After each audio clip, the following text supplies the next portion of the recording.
Everybody has their first day at work. Everybody has their first day of something.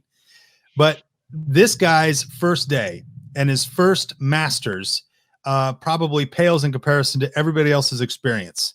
Yeah. His name is Billy Andrade. Is that right? Do I have that right, Mike? No, you don't. It's Andrade. But Billy Andrade. No, you don't. Billy Andrade. I mean, it's phonetically exactly looks like that and sounds like that, I guess. It might be Andrade. I don't know. Who knows? Who cares? Billy Andrade. I say Andrade every right, time I see it. That's what we're going with because you're the stick and you know. Maybe we can get him on the show and have him clarify that for us. Yeah, that'll be. And then we just hang up on him. That's the only thing we need him for. We don't even want to ask him questions. Yeah.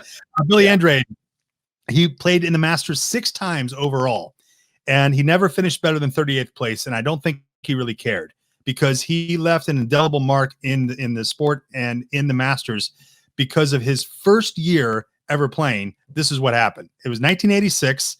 Andrade, who was 22 years old, 5th-year senior at Wake Forest, was named to represent the USA in the World Amateur Team Championship in Venezuela, and attached came an invitation to the 1987 Masters. So, hey, you're going to play for the World Amateur Team Championship in Venezuela, and also you're going to go to the Masters. That's a huge invite right off the bat, Mike. Right. Yeah, for sure. So he delayed his plans to turn professional. He packed his bags that April for a week stay in Augusta and was going to stay in the Crow's Nest.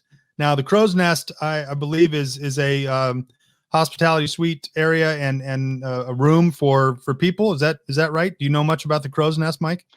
I believe it's actually a place you can stay overnight. It's like a cabin room that is there for I think it's for the U.S. Amateur typically. Oh, okay. Oh yeah. All right. Whoever wins the U.S. Amateur, I think they stay in the Crow's Nest if I remember correctly. All right.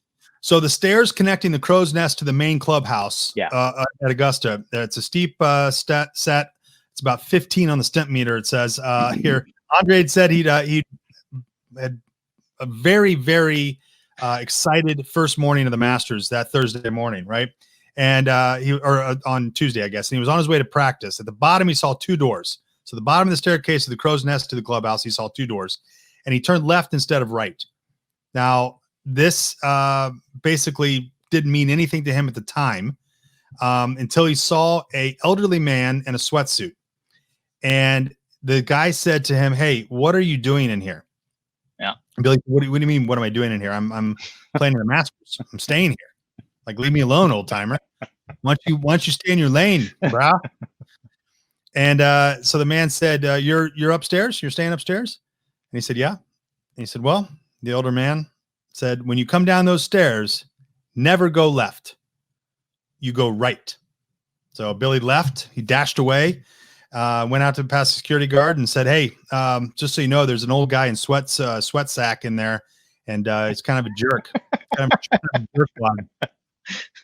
And the guard said, "Hey, Billy, just to let you know that that room is a champion's locker room, and only champions are allowed in there.